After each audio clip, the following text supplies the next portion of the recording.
घुटनों का दर्द जैसे जैसे समय बीतता जा रहा है, पहले एक आयु के बाद घुटनों का दर्द आरंभ होता था। अब तो यंगस्टर्स में घुटनों के दर्द की समस्या होने लगी है और कारण बहुत सरल है। कारण ये है कि जिस अंग का प्रयोग करना बंद कर देते हैं, धीरे धीरे वो अंग ही गायब होने लगता है।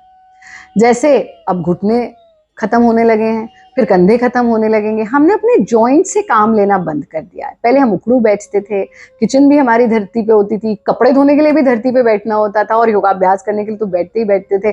अब तो पूजा घरों में भी चौकियां लग गई हैं घर के अंदर और मनुष्य ने जमीन पर बैठना बिल्कुल बंद कर दिया है। ऐसे में बहुत महत्वपूर्ण है कि आप अपने घुटनों को स्वस्थ रखने के लिए भारत योग की पवन मुक्त गतियों का अभ्यास अवश्य करें। हमारे सभी वीडियोस हिंदी में देखने के लिए सब्सक्राइब करें, यह बिल्कुल फ्री है।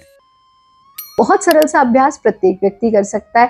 2-3 चीजें इस अभ्यास को करने से पहले समझ लीजिए। वो ये कि हमारे जब घुटनों में दर्द शुरू हो जाता है तो हम एकदम घुटने को एक्टिविटी देना बंद कर देते हैं। हमारे दिमाग में आ जाता है अब तो मेरे को घुटने में दर्द हो गया है, मैं कुछ घुटना हिलाऊं ही नहीं या जमीन पे बैठूं ही नहीं। ऐसा नहीं करना।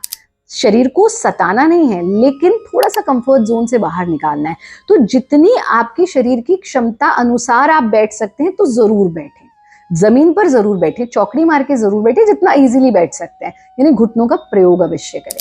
दूसरा चीज जो अभ्यास में आपको लेना है, बहुत सरल सी पवन मुक्त गतियां हैं और इन भारत योग की पवन मुक्त गतियों से हजारों लाखों लोगों ने अपने घुटनों का दर्द ठीक किया है। तो सबसे पहले आप दाएं पैर को ऐसे फोल्ड करेंगे, फिंगर्स को इस तरह से इंटरलॉक करके जंघा के नीचे, कमर को सीधा रखना है। अगर कमर में दर्द है तो आप इनको लेट करके भी कर सकते हैं।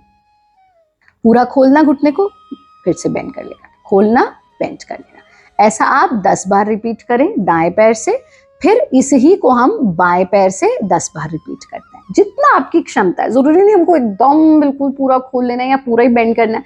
जितना मूवमेंट हो रहा है उससे आरंभ कर दीजिए। जब 10-10 बार दोनों तरफ से कर लें तो दूसरे अभ्यास में चक्राकार मूवमेंट देना है हमको।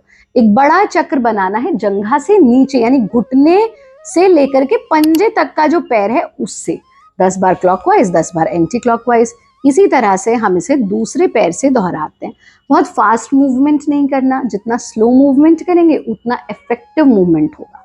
और जैसा हमने कहा कि अगर कमर में दर्द है तो आप इसको लेट करके भी कर सकते हैं। फिर इस तरह से पैरों को खोलना।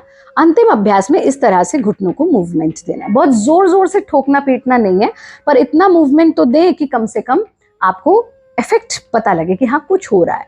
और लास्ट में पंजों से पैरों को नीचे खींचना, फिर पंजों को अपनी तरफ खींचना, पंजों से नीचे खींचना, पंजों से अपनी तरफ खींचना, पंजों से नीचे खींचना, पंजों से अपनी तरफ खींचना।